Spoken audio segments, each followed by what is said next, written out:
Good morning, USA, and welcome to another episode of the Burn Your Bus Show. Unshaved, unbathed, unedited, and unscripted. Fueled by coffee, organic shade-grown coffee, and often organic cranberry, walnut, trail mix. Pull up a chair and have some. Krystal Ball, I've been more and more impressed with her. I've been talking about Tim Black and Jimmy Dore and Lee Camp and Nico House and all of my favorite leftist pundits. And Krystal is emerging as right at the top of the list. She has a really powerful insight into neoliberalism and how it works. When she talks about the establishment, the DNC establishment, Tom Perez, Nancy Pelosi, Chuck Schumer, the Clinton machine, the Barack Obama, one of the most powerful insights into whether a pundit gets it is how they see Barack Obama. If they see Clinton, Obama, both Bushes, and Reagan as versions of the same thing, even Donald Trump somewhat is a neoliberal / neo-fascist. If they can see that they have similar problems that have caused especially the lower and middle classes to have problems, then they are on the right side of history.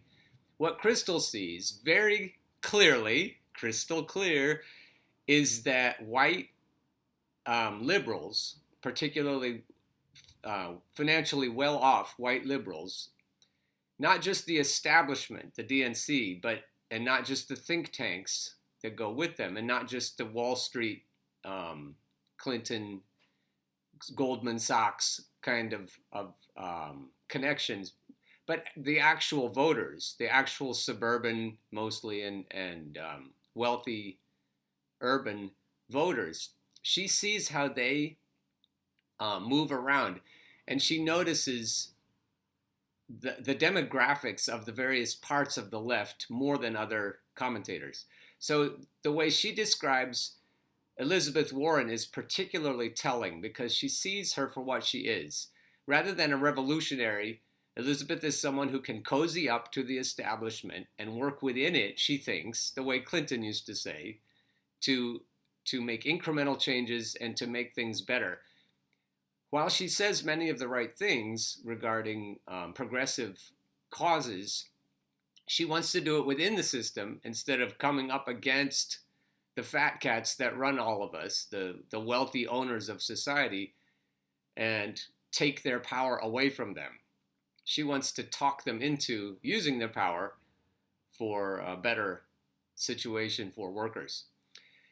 The biggest issue is workers, how workers are treated, and that's the part that Krystal understands very well. This is an interview on the Hill. The two guests there on the left, the guy in the suit with the blue tie and the woman with the dark hair, are speaking about Elizabeth Warren both favorably and unfavorably, but mostly favorably. And the guy in the suit with the blue tie, he says that Elizabeth Warren is someone with a good track record and being on the right side of issues. But this is what Krystal says in response to that. As Sagar was pointing out, people are angry. There's a lot to be angry about, you know? And so people are angry. She means workers are angry. The people in the middle and on the bottom of the economic stratum are angry. And that's what Hillary Clinton never understood. That's what Barack Obama never did anything to rectify. The plight of the American worker has gone down or stayed stagnant over the last 70 years. And that's what Krystal notices. To me, I look at her base of support, Elizabeth Warren's base of support, and it's the least diverse, it's the most upscale, grad degree holding, right? And basically she doesn't offend their sensibilities. And she says, I'm not going to rock the boat too much. She speaks their language. She's one of them. She does. I think it was Naomi Klein said she's identity politics for journalists. Yeah. Because Naomi Klein is brilliant. Naomi Klein has these pithy, perfect statements Oh, I got to rewind that. I got to hear that 12 times. Just kidding. Language. She's one of them. She does. Yeah. I think it was Naomi Klein said she's identity politics for journalists. Yeah. Because she's identity politics for journalists because Krystal's made this point earlier that journalists are elitist. Journalists identify with the white, wealthy liberals. They see themselves reflected in her so much, and it's like She's that much with smarter than that, affluent. to be clear. Yeah, but that's what they aspire to be, right? Yeah, right? I mean, and so it's like that with affluent. That's what they aspire to be. It's just like the conservatives who vote against their own interests. It's not like they're actually capitalists or ever will be, but they aspire to be. And liberals have the same problem. They aspire to be the people on top of the liberal establishment running everything. They're in favor of, they're pro-choice. They come down on the right side of progressive issues, but they don't actually want to give up any status to the people who Krystal describes as being angry.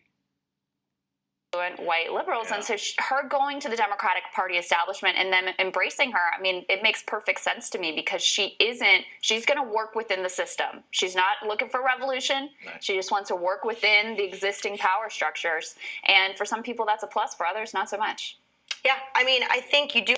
And that just sums it up perfectly. Other people saying this are Nico House, Tim Black, Graham Elwood.